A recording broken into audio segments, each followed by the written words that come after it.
Hey y'all, it's Tyler, business analyst here at Jericho Systems. Welcome to our home office in Dallas, Texas.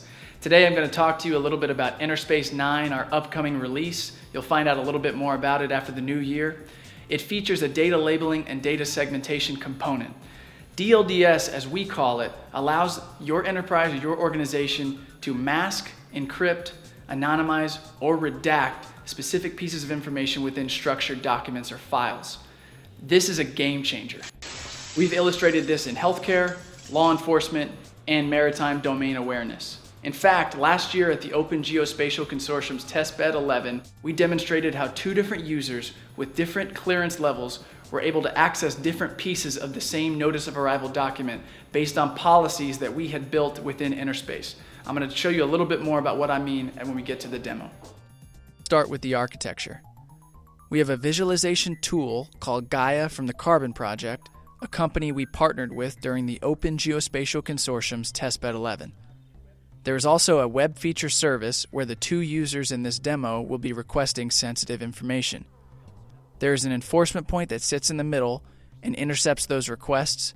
The PEP will call down to EnterSpace to authorize access. The decisions will then be passed back to the PEP and enforced at the Gaia client. There are basically three different decisions I'm going to highlight here. First, are the users allowed to access the web feature service at all? EnterSpace enforces this decision by checking the policies that were created. Second, if Decision 1 is authorized, the user makes another request to access specific features within the web feature service. In this demo, that includes an incident, a resource, and a notice of arrival. Once Decision 2 is approved, the enforcement point sends a final request to EnterSpace to determine what should be anonymized, what should be encrypted, or what should be redacted from the document. Okay, here we have our two users. Eric Matthews, who's a member of the United States Coast Guard. He has a top secret security clearance. And we have Anna Smith, who is a member of the Office of Emergency Services, Homeland Security Division in California. She does not have a security clearance. I want you to imagine with me that a Category 4 storm just hit the West Coast and devastated San Francisco specifically.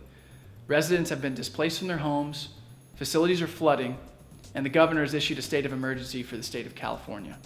These two users here that I've mentioned, Eric Matthews and Anna Smith, will be requesting a notice of arrival document which contains geographic feature information about a ship that's set to arrive. You can see here we have a map of San Francisco in the background and a window that we will use to request different documents.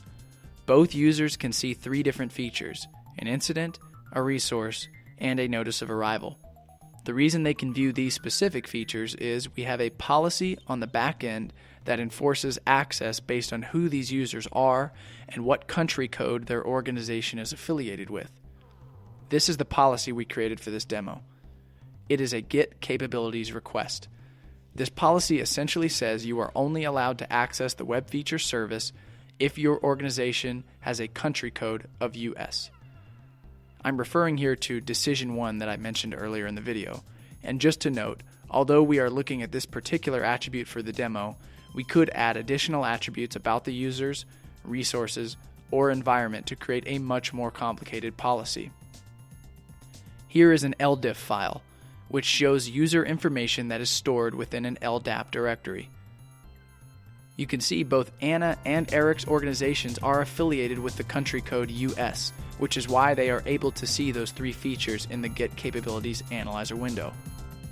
What happens is, EnterSpace checks the country code for each user when they are authenticating by using either a PKI certificate, an attribute store, or both. And to show you how EnterSpace makes dynamic decisions, I'm going to change this country code off screen to GER for Germany. And as you can see, the window is now empty and neither user has access to the web feature service. Let's move along to the next step in the demo. I'm going to simulate what Anna Smith will see if she were to select the Notice of Arrival document. I'm going to click Notice of Arrival. You can see at the bottom that it is loading. The request for this feature has been permitted by EnterSpace. This is the second decision that I referred to at the beginning of the video. The third and final decision is being made at the same time as EnterSpace determines what to redact and what to relabel on the document. Here is what Anna Smith sees. Up at the top of the document, it's marked unclassified. The reason is that Anna Smith does not have a security clearance, so she may need to see contact information, location of the port, and a few other basic details about the ship's arrival, but she cannot see anything else.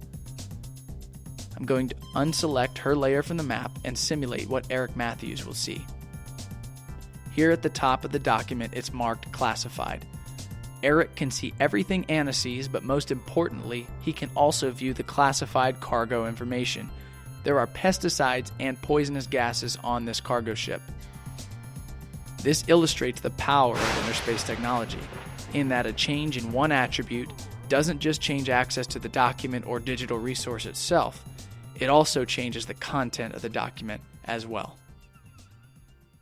So what happened here? Just to recap, both Anna and Eric were able to access the same web feature service and the same feature, but they didn't get to see the same information. Why? Because we applied those specific rules within EnterSpace.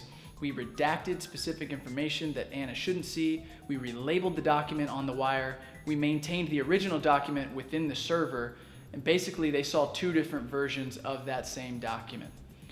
What we applied here was our data labeling and data segmentation. We're going to be coming out with more information on EnterSpace 9 soon. If you'd like more information or more technical information about this demo or what's coming, please contact us at jerichosystems.com or at Twitter, Jericho_systems. Thank you, and see you next time.